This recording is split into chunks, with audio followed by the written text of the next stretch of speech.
tarde aí de sexta-feira. E aí vamos começar a aula de hoje. Eu vou iniciar compartilhando minha tela aqui com vocês. Deixa eu pegar minha mesinha de fazer desenho aqui. E aí o professor Anthony, ele compartilhou com vocês já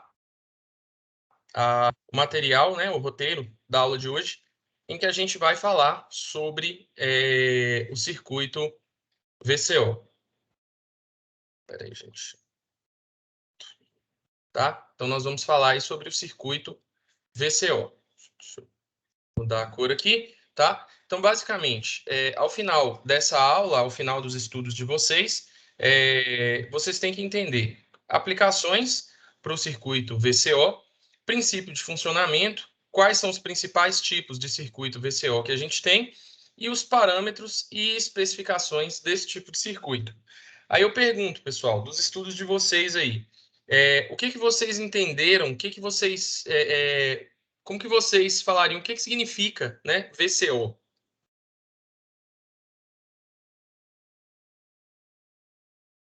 Alguém consegue me dar essa definição?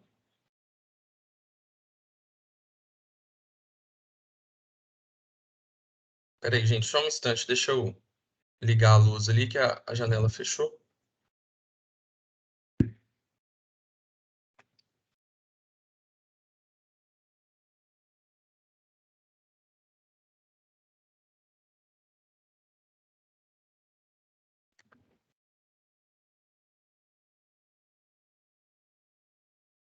Então, alguém consegue me dar essa definição, pessoal, do que é o VCO?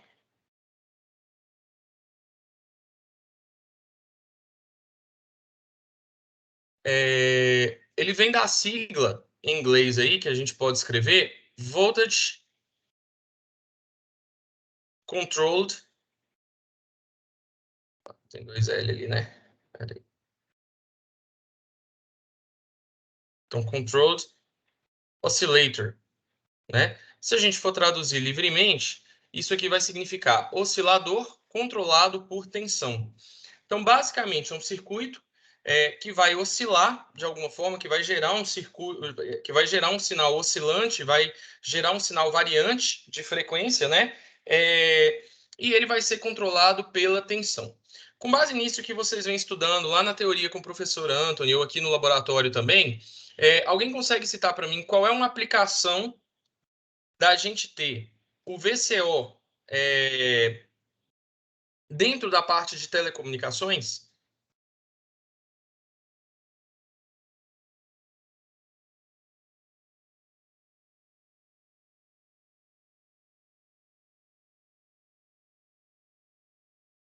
E aí, gente, queria contar com a participação de vocês. Me ajudem aí respondendo. Não precisa ter medo de errar, não. A gente está aqui para isso. Oi, pode falar, Renan. Seria uma geração onda FM? Justamente, né?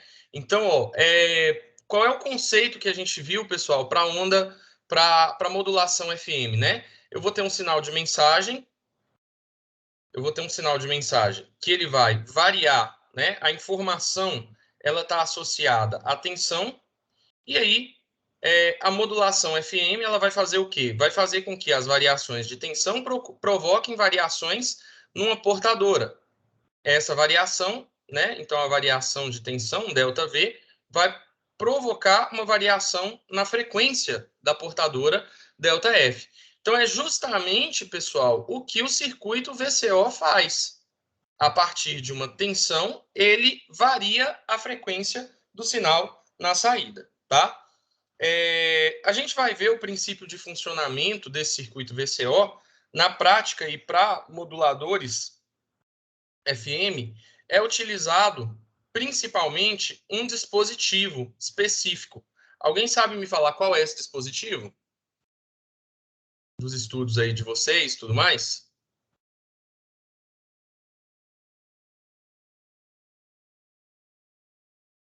Sobre o dispositivo, não estou lembrado. Seria, pessoal, o um componente que a gente chama de varicap, ou diodo varicap, tá? No vídeo que o material pediu para vocês assistirem antes, ele deu um nome para isso aí, é a mesma coisa, tá? De varactor. É um nome que ele usa lá no vídeo. Eu sei que o vídeo está em inglês lá, mas dá para colocar uma legenda, ele colocou aí no roteiro para vocês, dá para a gente entender. A gente vai abrir esse vídeo e vai ver algumas partes dele aqui junto, tá? Então, é um diodo varicap. Ele é um diodo que ele tem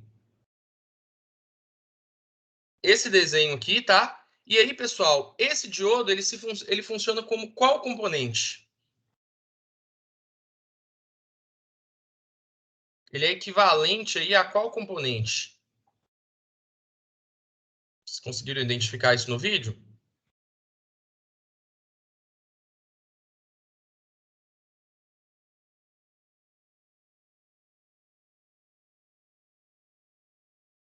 Bom, ele é equivalente, pessoal, ao comportamento de um capacitor. Mas não qualquer capacitor, né? Como o próprio nome diz, varicap. Um capacitor de capacitância variável, tá? Então, como é que funciona esse diodo, né? Ele vai ter lá a curva de polarização do diodo, que eu imagino que vocês já devem ter estudado, né? E aí,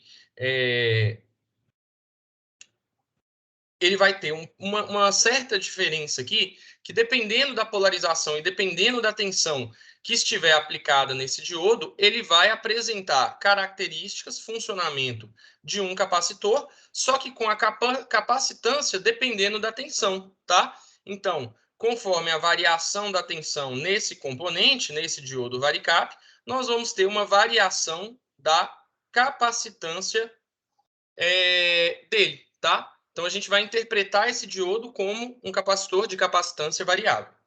E aí, o que acontece? Vocês estudaram lá em circuitos elétricos, circuitos oscilantes, tá? Vão ser circuitos aqui. Pode ser circuito RC, a gente tem outros tipos, né? Circuitos ressonantes de associação de indutor com capacitor, não é isso? Vocês estudaram isso aqui lá em circuitos elétricos, e aí o que esses circuitos oscilantes fazem, né? Esses circuitos ressonantes fazem? Eles variam a frequência, na verdade, assim, não é variam a frequência, eu vou até usar um outro termo, né? Eles têm uma determinada frequência lá, que é a frequência ressonante, né? E aí vai ocorrer aqui esse processo de ressonância. O que acontece? Essa frequência ressonante, ela vai depender do quê? Ela vai depender do valor dos componentes. Aqui nesse caso desse circuito LC, de L e C, né? Então vejam bem, eu tenho uma frequência ressonante que vai fazer com que o circuito tenha essa ressonância, tá? E aí, se eu altero o valor do C, essa frequência ressonante ela vai variar. Então, vocês estudaram isso lá, tem lá as constantes de tempo, qual é o valor da frequência que causa essa ressonância, dependendo da associação, né, entre indutor e capacitor, a gente faz uma análise diferente, mas basicamente é um circuito que ele entra em ressonância e essa frequência ressonante ela varia de acordo com o indutor, com o valor dos componentes, o indutor e o capacitor. E aí, pessoal, utilizando um diodo varicap desse aqui, no lugar do capacitor, o que a gente vai ter? A gente vai ter, né, uma capacitância variável, ou seja, eu vou ter uma frequência de ressonância variável, tá? Bom, mais ou menos esse aqui é o princípio de funcionamento, aplicação, a gente já falou, né, para a gente aqui, moduladores, esse circuito VCO também, ele é empregado dentro daquele circuito que a gente já citou de PLL, o Phase Locked Loop lá. Esse PLL vai ficar lá para a aula 18, tá? Vai ser semana que vem, a gente vai falar desse PLL, tá? E esse é o princípio de funcionamento dele aqui. Tipos de VCO que a gente tem, pessoal. Nós vamos ter lá dois tipos de osciladores controlados com tensão. Vocês vão ver no vídeo, tá? Um que vai gerar sinais senoidais e outro que vai gerar, né, os harmônicos senoidais, e outro que vai gerar sinais oscilantes que não são sinoidais, por exemplo, onda quadrada ou uma onda dente de serra, tá?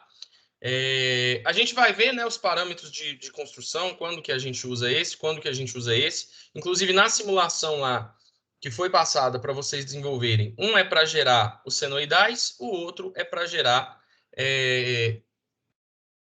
esses sinais de onda quadrada diferentes e assim por diante, tá? E vamos falar lá no vídeo também, tá falando dos parâmetros e das especificações, né? A constante de sensibilidade em frequência e outros parâmetros lá que a gente tem nesse processo de oscilação controlada por tensão. Aí eu queria perguntar para vocês, nessa breve explicação minha aqui e nos estudos de vocês, alguém tem alguma dúvida mais relevante, alguma coisa? Ah, isso aqui para mim ficou extremamente confuso, alguma coisa assim?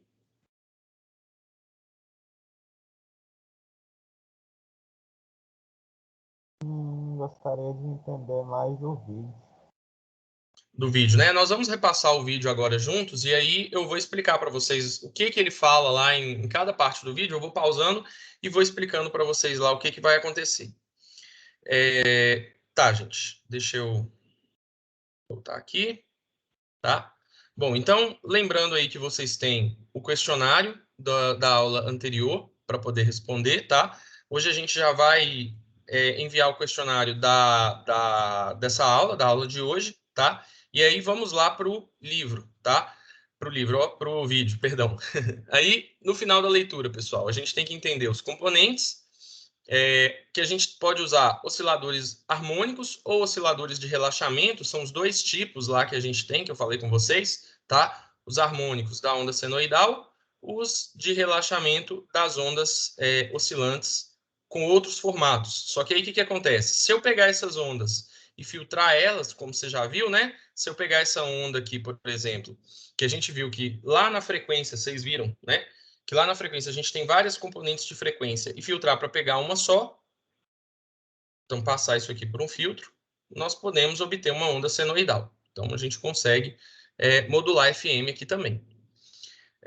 Vamos falar da equação do oscilador, ele vai mostrar lá no vídeo e tal, e a gente vai relacionar as especificações desses osciladores com as constantes vistas, já discutidas com vocês pelo professor Ando. Deixa eu pegar o vídeo aqui. Vamos lá, gente. Deixa eu tirar o áudio aqui. O que interessa para a gente aqui é basicamente, né, as imagens, tá? Eu vou usar as imagens aqui para poder mostrar para vocês. Então, inicialmente, o que a gente vai ter aqui?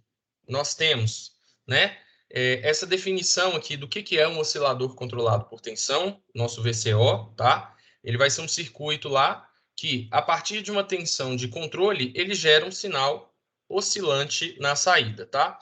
Nesse exemplo aqui, eu tenho um sinal senoidal, mas não necessariamente esse sinal oscilante de saída precisa ser senoidal. Pode ser um sinal quadrado, como eu falei, ou de outro formato aí oscilante.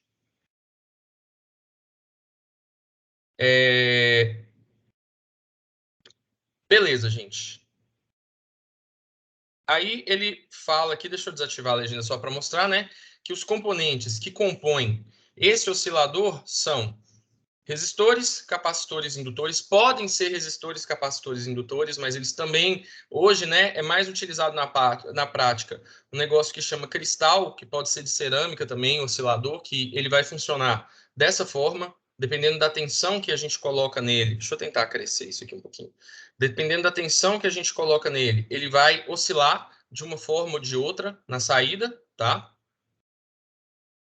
E aí, como é que a gente conseguiria, né, variações de oscilação com a variação de tensão? A partir de componentes variáveis, né? Então, quais são os componentes que a gente consegue ter variação aí? O resistor e o capacitor. E aí a gente entra nesse cara aqui.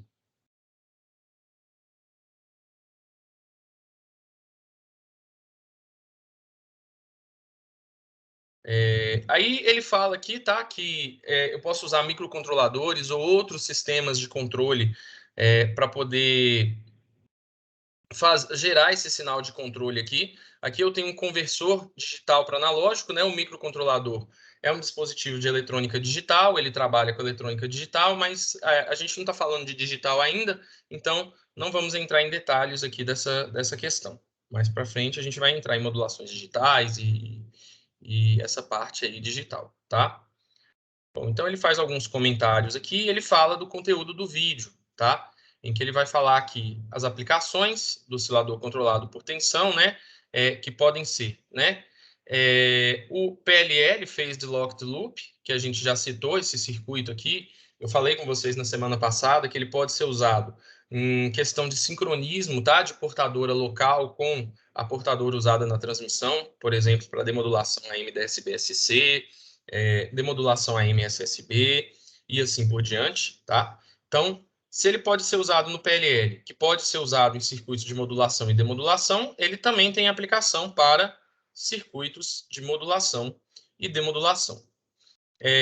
Sintetizadores de frequência, tá? Que são componentes que vão pegar, na verdade, isso aqui, eles vão funcionar aqui como multiplicadores, esses dispositivos são multiplicadores ou divisores de frequência. O que isso quer dizer? Alguém sabe me explicar aqui o que é uma multiplicação ou divisão de frequência? Eu vou entrar com um sinal F1 no meu dispositivo sintetizador de frequência. Vou até usar uma sigla em português aqui. Ó, sintetizador de frequência. E aí eu posso sair aqui ou com um sinal da frequência F1 multiplicado por alguma constante, tá? Ou dividido por alguma constante. Então, na verdade, ele vai multiplicar a frequência do sinal de entrada por um fator ou dividir a frequência do sinal de entrada por um fator. E o gerador de funções, né? Como eu falei aqui, o oscilador controlado por tensão, ele gera sinais oscilantes, senoidais ou onda quadrada e assim por diante. Eu acredito, pelo que eu já troquei ideia com alguns professores de vocês, eu acredito que vocês já trabalharam com geradores de funções aí em laboratórios, né? Que são basicamente equipamentos para gerar sinais em diversos tipos de forma de onda. Alguns geram até sinais modulados para questão didática, de estudo e tudo mais. Então, a gente liga isso aqui à questão do oscilador controlado por tensão também. Alguma pergunta aqui até aqui, gente? Podemos seguir? Ok. Então, dando sequência aqui, tá? Ele fala aqui depois dos tipos de oscilador controlado por tensão. Quais são esses tipos? O oscilador harmônico. Qual é o oscilador harmônico? O que gera o sinal senoidal. É a primeira simulação lá do link de simulação que está no roteiro de vocês. E o oscilador de relaxamento, que vai gerar as outras formas de onda oscilantes, que é a segunda experiência lá do roteiro de vocês. Bom, ele tem aqui 3 tipos de oscilador harmônico. Um oscilador que usa um circuito RC, o oscilador que usa o circuito LC e, por último, um oscilador controlado, um oscilador de cristal, tá? Esse oscilador de cristal, pessoal, como eu falei com vocês, ele pode ser usado também em cerâmica e ele tem como vantagens aqui, ele consegue gerar maiores valores de frequência, ele tem uma maior estabilidade e a gente consegue ter um maior controle dos valores de frequência gerados, tá? Então, eu tenho uma variação, uma oscilação menor em relação a quem? Em relação aos circuitos harmônicos RC e LC. Então, apesar da gente vir aqui estudar esses caras aqui como princípio, na prática mesmo são utilizados os osciladores de cristal. Deixa eu ver aqui. Próxima parte. Tá. Aí, pessoal, aqui a gente tem um exemplo, né, de um oscilador controlado por tensão. Como eu falei, é um circuito que vai associar indutor com capacitores, tá? Só que aí o que a gente faz? A gente substitui esses capacitores pelos nossos diodos varicap. Reparem que aqui eu tenho 2, por quê? Porque essa tensão de controle que vai fazer a capacitância variar e, consequentemente, a frequência de ressonância variar também, pode ser positiva ou negativa. E a gente tem toda aquela questão lá da curva do capacitor, da curva de condução e a curva que não conduz. Então, eu coloquei aqui dois diodos com polarização inversa para que eu consiga polarizar um ou outro, apesar dessa tensão ser de polaridade positiva ou de polaridade negativa. Tudo bem?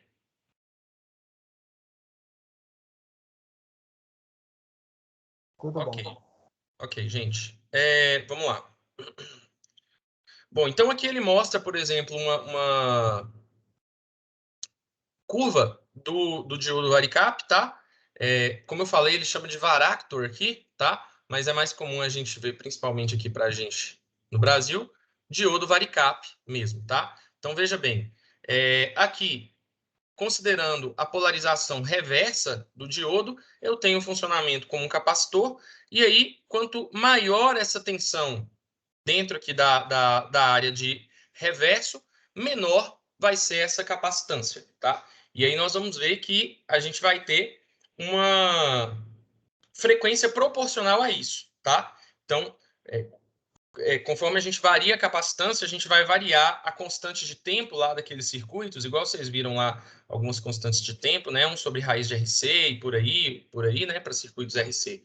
Por exemplo, né? Quando a gente varia o C aqui, nós vamos variar a constante de tempo e vamos variar a frequência. Aliás, acho que a constante depende aqui do livro, do autor ou de quem está fazendo, né?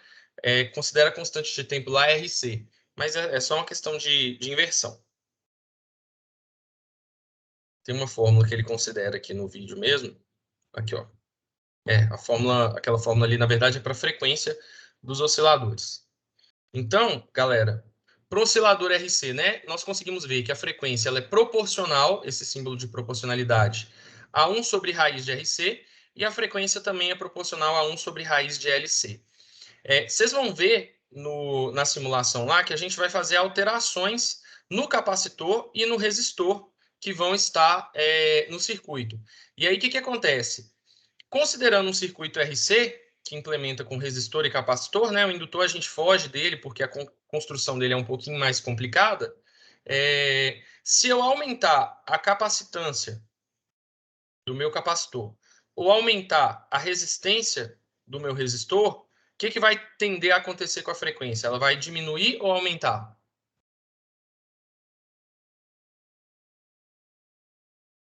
Vai diminuir. Vai diminuir, né? Porque nós temos uma relação inversa. Ó o capacitor aqui, ó a capacitância aqui no denominador, ó a resistência aqui no denominador também. Então, se eles estão no denominador, quando eu aumento eles, eu vou diminuir esse número aqui, tá? Então, um aumento da capacitância e um aumento da resistência vai fazer com que eu tenha uma diminuição de frequência. Bom, a gente vai ter também, pessoal, uma curva, tá? Para o oscilador controlado por tensão. A gente considera aqui, tá? Mais ou menos aquela questão aqui da modulação FM, tá? Essa FO para a gente vai ser a frequência da nossa portadora, vai ser a frequência central da nossa modulação, do nosso propósito aí, né? E aí nós vamos ter uma tensão máxima que vai corresponder a uma frequência máxima e uma tensão mínima que vai corresponder a uma frequência mínima, tá? E aí tem aquela questão lá que a gente discutiu na última aula, né? Eu tenho que ter uma linearidade dentro dessa curva aqui para que eu tenha uma modulação FM direitinho, né? A frequência varia com a tensão de forma linear, né? Aqui nós temos aquele desvio de frequência, né? Da frequência da portadora até a máxima, nós temos um desvio. Da frequência da portadora até a mínima, nós temos um desvio. E aí, se a gente for fazer a curva, pessoal, a expressão, né, matemática dessa curva, nós vamos ter uma expressão que é justamente uma expressão que vocês viram o Anthony falou para mim que vocês viram, só não lembro se é na teoria ou no laboratório, mas eu acho que no próprio laboratório ele já mostrou essa expressão para vocês também, tá? A frequência do sinal de saída do nosso VCO é a frequência central, que no caso aqui da modulação FM é a frequência da portadora, mais a tensão do sinal de entrada, que eu estou chamando de VC de T, pode variar no tempo, né? Vezes um K. Esse K é um dos parâmetros que a gente tem que levantar. É a constante de sensibilidade do modulador, dado em Hertz por volt. Ele mede o que para a gente, pessoal? No frigir dos ovos. O K, ele vai medir para a gente o tanto, vou usar um palavreado bem basicão mesmo, mas é para entender, tá? Desculpa aqui, mas o tanto que a frequência varia com a tensão, tá? Então, para cada 1 volt de tensão aqui, se eu tiver 1 no K, eu vou ter 1 Hz de variação, né? Porque 1 vezes 1 dá 1. Se o meu K valer 3, para cada 1 volt de variação aqui, eu vou ter 3 Hz de variação na frequência, tá? Então, o K ele mostra o tanto que eu vou variar de frequência para cada unidade de tensão. Então, a unidade dele não poderia ser diferente, é a unidade Hz por volt. Ok, galera? É como se o K fosse a inclinação da reta, né? É justamente a inclinação da reta, perfeitamente, tá? É a inclinação da reta aqui. Bom, aí ele fala aqui do oscilador de relaxamento, né?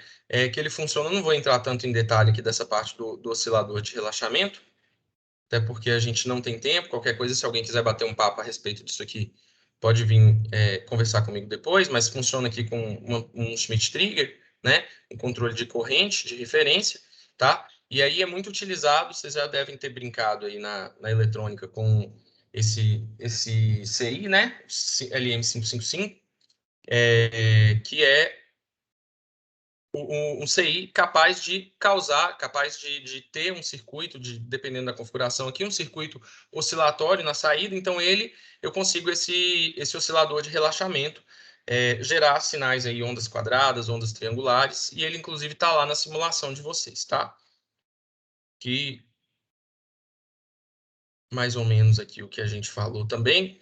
Eu já falei com vocês, né, dessa questão da gente ter uma determinada variação de tensão possível, né, uma tensão mínima e uma máxima, e uma variação correspondente de frequência, uma frequência mínima e uma frequência máxima, tá? É uma das especificações das quais são faladas lá, né, o tuning range, que ele chama aí, a range é um intervalo, vamos dizer assim, um intervalo de sintonismo, tá? O outro parâmetro é o ganho de sincronismo, a sensitividade de sincronismo, que é nada mais do que nosso K, que eu acabei de mostrar, a constante de sensibilidade, a unidade dele aí, ó, Hertz por volt. Falo tanto que a frequência vai variar com a variação da tensão. Então, são 2 Hz para cada volt, são 3 Hz para cada volt, são 5 Hz para cada volt, e assim por diante. Aqui tem uma curva, tá? Que vai mostrar justamente que o K, esse parâmetro, às vezes ele não é fixo, ele pode variar também, mas a intenção dele é que ele seja fixo, tá? O ideal é que ele seja fixo. Então, reparem aqui que a gente tem uma variação de tensão para valores diferentes de tensão aqui embaixo, no eixo X, nós temos valores diferentes de K. Essa curva aqui é a curva de K por V, da constante de sensibilidade por tensão, tá? Mas essa variação, dependendo da faixa de tensão que a gente trabalhe, ela não é uma variação tão significativa, mas é uma coisa que a gente tem que se preocupar. Se eu estiver trabalhando aqui com 2 volts, eu vou estar trabalhando com K de 1,5, mais ou menos. Se eu chegar a 18 volts, esse K já passa a ser mais ou menos 3,5 MHz por volt. Então, isso aí já é uma diferença mais significativa. Temos que prestar atenção aqui nos parâmetros práticos, tá?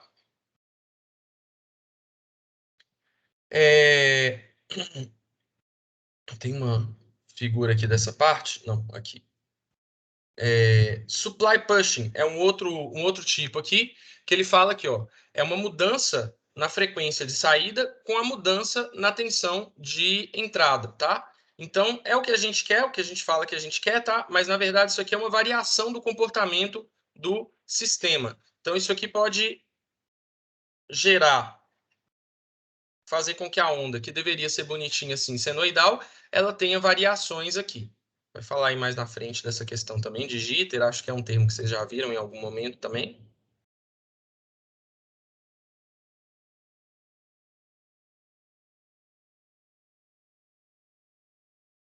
Ok. Tá. E a puridade espectral, que também está ligado aqui no jitter, no domínio do tempo. Isso aqui nada mais é, pessoal, que uma variação na frequência, é como se fosse como um ruído na frequência. E isso aqui, em termos de comunicação, de telecomunicações, para modulação para a gente é muito ruim, né? A gente ter ruído na frequência. Por quê? Porque é na frequência que está a nossa informação. Então, o efeito que a gente vai ter é esse efeito aqui, tá? E aí, o melhor é que essa puridade espectral, né, esse jitter, seja o menor possível. Mas também é uma especificação que a gente tem aí de circuitos osciladores. Deixa eu ver se tem mais alguma coisa para falar aqui antes da gente ir para a parte de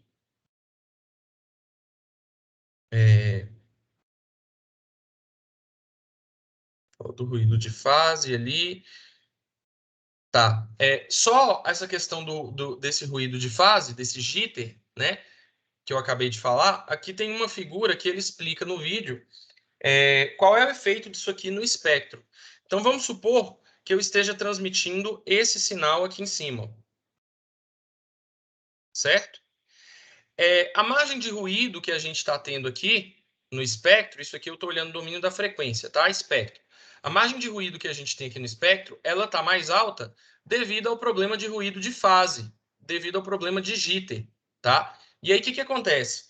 Se nesse meio compartilhado aqui, se eu estiver transmitindo e eu tiver um outro sinal de uma outra pessoa que estiver transmitindo dentro dessa faixa de frequência aqui, repare que o sinal dessa pessoa aqui ficou abaixo do ruído de fase, abaixo do jitter, né, do problema que a gente tem. Então, o que acontece? Na hora que eu contaminar o sinal com esse jitter aqui, eu vou ter a perca de informação. Então, o maior problema que a gente vai ter aqui nessa situação de jitter é o problema de contaminação de outros sinais.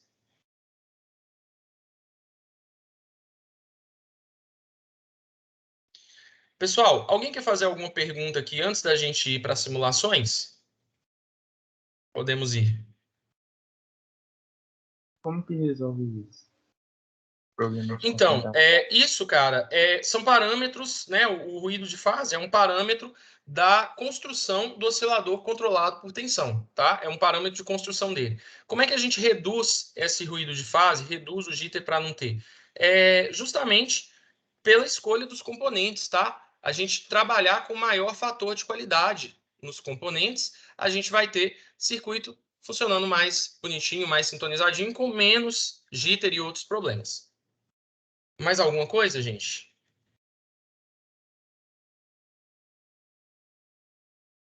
Ok, vamos mostrar na simulação aqui um pouquinho de tudo isso aqui que a gente falou, que eu repassei com vocês. Então vamos lá. Primeiro simulador, deixa eu abrir ali.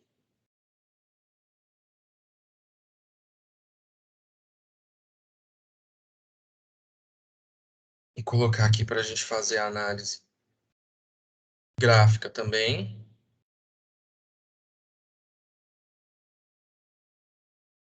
Deixa eu falhar um pouquinho. Uma análise gráfica ali também, tá? Eu vou rodar aqui, vou parar ele no começo para a gente poder ver o sinal aqui mais certinho. Então, reparem, pessoal, olha só. Eu tenho aqui um circuito oscilador. eu tenho essa oscilação controlada por tensão, e aqui eu tenho ó, os componentes que vão fazer essa oscilação. Junto com o nosso 555 aqui, um capacitor e um resistor, tá? Então, reparem aqui que eu usei o LM555, aqui eu tenho aquela variação que gera, né, uma onda quadrada, a gente consegue ver a onda quadrada, e aí a gente consegue ver, o nosso sinal de informação, o nosso sinal de referência é o sinal que está aqui em azul, e o nosso sinal de saída do oscilador é o sinal que está em verde. O que a gente consegue perceber, pessoal? Pergunta para vocês, né? Está sendo realizado o que era para ser realizado? A frequência da saída, a frequência do sinal verde, ela está variando de acordo com a tensão do sinal azul, de acordo com a amplitude do sinal azul?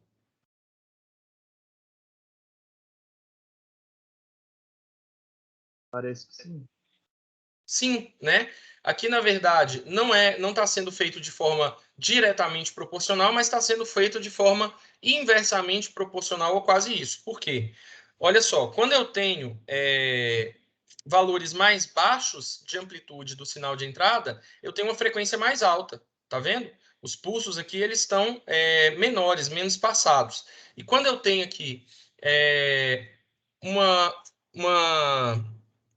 amplitude mais alta, eu tenho aqui os pulsos maiores, uma frequência mais baixa aqui que a gente pode ver, tá? Aí eu queria fazer o seguinte com vocês. Eu queria pegar aqui um cursor no eixo X para a gente poder medir essa frequência, tá? Eu vou pegar uma medição de frequência no lado de maior amplitude. Então, aqui, ó. Do lado de maior amplitude, um período aqui inteiro, eu estou tendo uma frequência de 87 kHz, 88 kHz mais ou menos. Lógico que se eu medir em outra faixa aqui, eu vou ter um valor um pouquinho diferente, tá? Aí, pessoal, eu vou fazer a modificação do valor dessa capacitância, do capacitor aqui. Conforme ele tinha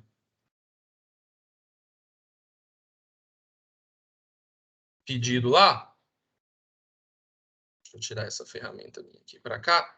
Conforme ele havia pedido lá, né? A gente vai fazer a alteração para 30 nanofarads, eu estou aumentando a minha capacitância, né?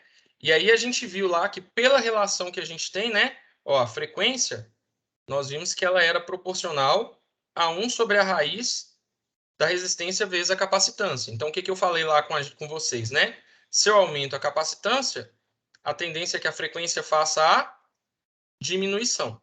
E aí a gente vai fazer isso aqui. Deixa eu só anotar aqui antes, ó. Nós tínhamos aqui inicialmente uma frequência de 87,12 kHz. Então vamos lá. Alterei aqui para 30 nanofarads. Vou rodar um pouquinho. Vou parar ele aqui, tá? Vou pegar agora, pessoal, essa faixa aqui onde tem a maior amplitude do sinal mesmo, tá? Mais ou menos aqui. Vou pegar daqui até aqui. E aí nós vamos ver um valor de frequência bem inferior, né? Então, reparem aqui. Embaixo, 32,4 kHz. Então, quando aumentei a capacitância, eu encontrei aqui 32,4 kHz de frequência, tá?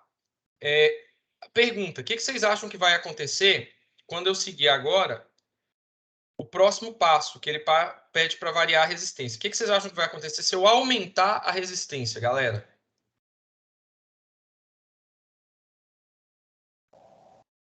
A frequência também vai diminuir. A frequência também vai diminuir. Então, o que acontece? Nós temos aqui a resistência também no denominador, junto com a capacitância. Essa relação inversa aqui, ela também funciona para a resistência. Então, quanto maior a resistência, menor a frequência do sinal de saída. Eu vou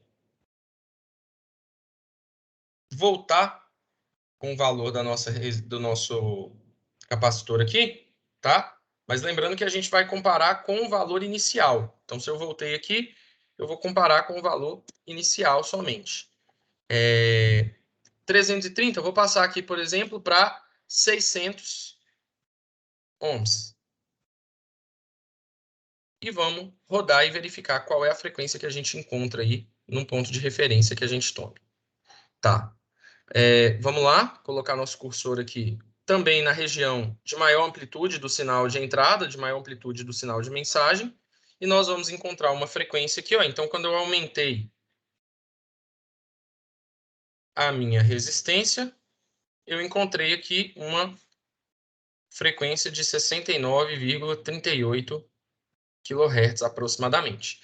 Então, isso aqui mostra para a gente, pessoal, quais são os parâmetros que vão influenciar nesse tipo de circuito, né, na frequência do sinal oscilado, do sinal oscilante gerado pelo nosso VCO, pelo nosso oscilador, né? Eu tenho aqui, para uma entrada de 87,12 kHz, eu tenho, para a situação inicial, uma frequência, nesse instante onde a tensão do sinal de informação é mais alta, em torno de 87 kHz, aumentei a capacitância, caiu para 32 kHz. Aumentei a resistência, caiu para 69 kHz. Tá? Lembrando aqui que eu fiz essas experiências. Ah, não, daqui para cá caiu, mas são duas experiências separadas, tá? À parte. Primeiro eu aumentei a capacitância de 87, veio para 32. Depois eu aumentei a resistência, de 87 foi para 69.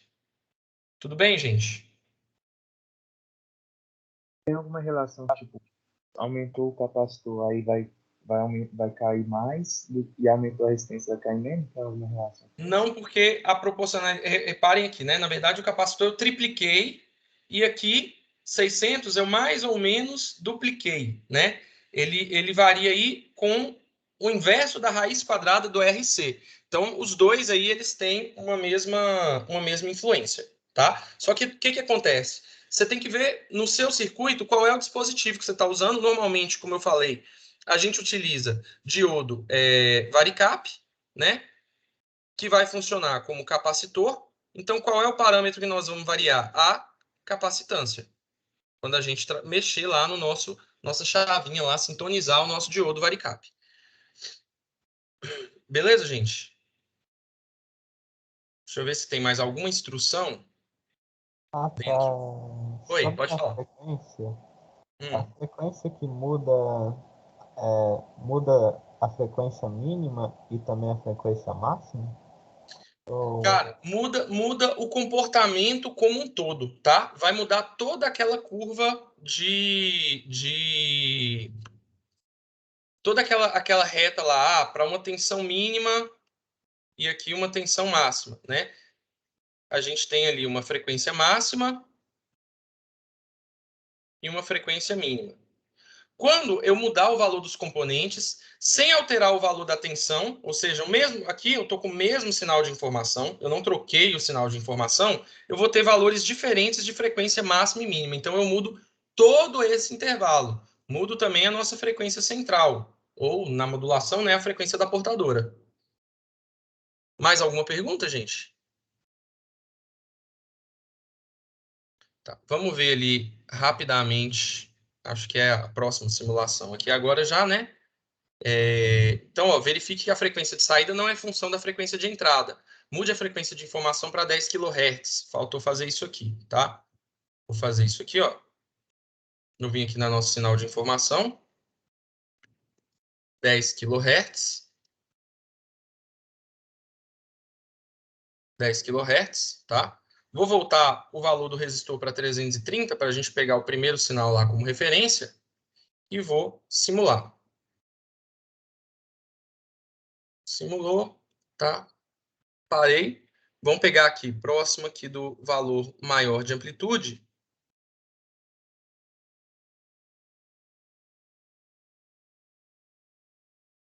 Daqui para cá, mais ou menos, foi a mesma região que eu peguei. Aqui ele tinha dado 89, agora deu 99 kHz, mais ou menos um pouquinho diferente aí. Por quê? Porque como essa onda está oscilando mais rápido aqui, está mais difícil de pegar um instante exato. Aqui, como ele fica variando a largura desses pulsos aí, é mais difícil pegar o valor exato certinho, mas a gente considera que não, tá? A oscilação lá na saída, ela só varia com a frequência, com a tensão, ela não varia com a frequência, tá? Bom, tem um outro circuito lá, né?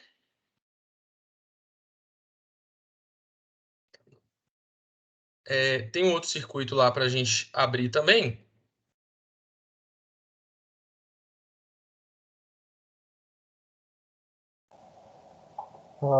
Professor, Oi. o Anthony tinha falado que se você der um zoom no gráfico, fica mais fácil de ler, usando a rolagem do mouse. Será que é o mouse aqui? Ah, verdade. Aqui, ó. Só que o outro valor que a gente mediu de referência, a gente não usou com zoom, né? Então, aqui a gente conseguiria até... Peraí. Pegar um valor mais acima aqui. Só que o outro valor a gente não mediu com zoom. Cara, você acabou de me ensinar aqui, porque eu não sabia dar zoom aqui, você acredita? Aqui tá dando mais ou menos 100 kHz aqui, mas o outro valor a gente não mediu com zoom, né? Vamos...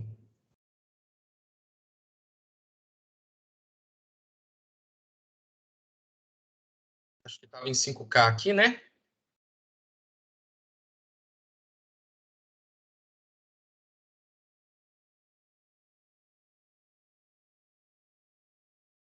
Tentar pegar aqui também dentro da mesma faixa. Aí agora aproximou aqui dos mesmos 100K, tá vendo? Então, obrigado pela dica aí. Agora a gente conseguiu achar valores bem mais próximos aí, próximo de 100K, quando a gente deu o zoom, tá? Então, essa frequência aqui, dentro da região de maior tensão, ela está dando mais ou menos 100K, independente do valor da frequência de entrada, tá? A frequência de saída, ela varia com a tensão. E aí, pessoal, só queria mostrar para você aqui esse outro circuito, tá? É o nosso circuito que mostra que, né, a utilização de um circuito oscilador que está gerando uma onda quadrada e a aplicação de um filtro. Então, aqui, na verdade, a intenção era mostrar que a gente consegue um oscilador lá harmônico filtrando um sinal gerado pelo outro tipo de oscilador. Então, nós temos aqui em verde, né, o sinal de entrada do nosso filtro, é um filtro do tipo Butterworth, um filtro passa-baixas lá, e aí a gente conseguiu, a partir de um sinal de onda quadrada, extrair um sinal senoidal aí, né? Não é perfeito por causa da construção do filtro mesmo, não é ideal, né? São parâmetros reais aqui, mas a gente consegue identificar aí uma variação senoidal. Gente, alguma pergunta, alguma coisa aqui? Um questionamento? Alguém quer levantar alguma coisa? Bom, eu vou interromper aqui a gravação, então. Se vocês não têm mais nenhuma dúvida, mais nenhuma pergunta, mais nenhuma